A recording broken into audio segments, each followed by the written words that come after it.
Sementara itu, akibat kelangkaan BBM solar seiring dengan harga yang tinggi, kerap menguras biaya operasional yang lebih tinggi pula. Kondisi inilah yang menjadi nestapa bagi sopir angkutan barang lintas Ternate dan Halmahera.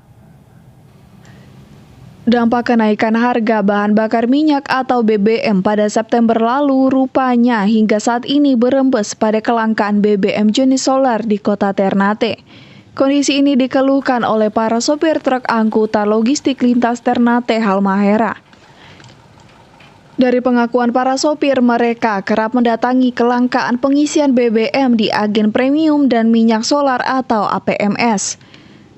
Selain susah mendapatkan solar, harga di APMS pun berkisar Rp10.000 per liter. Jauh dengan harga subsidi atau secara resmi ditetapkan pemerintah di harga Rp6.800 per liter. Bahkan mereka terpaksa beralih ke depot pengisian eceran dengan harga yang lebih tinggi Rp15.000 per liter. Harga ini juga bisa naik jika stok solar di APMS kosong.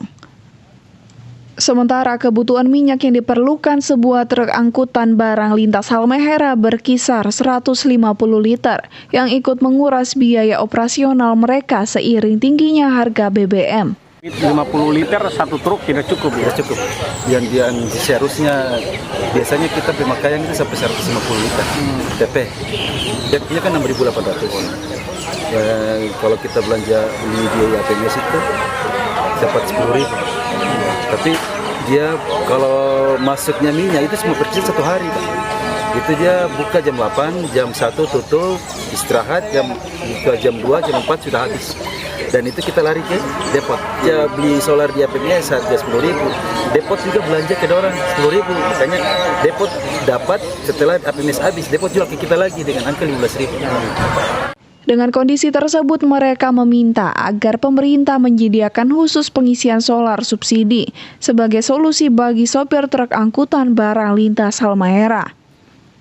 Dari Maluku Utara, Opik Syarifuddin melaporkan untuk Kawanua TV.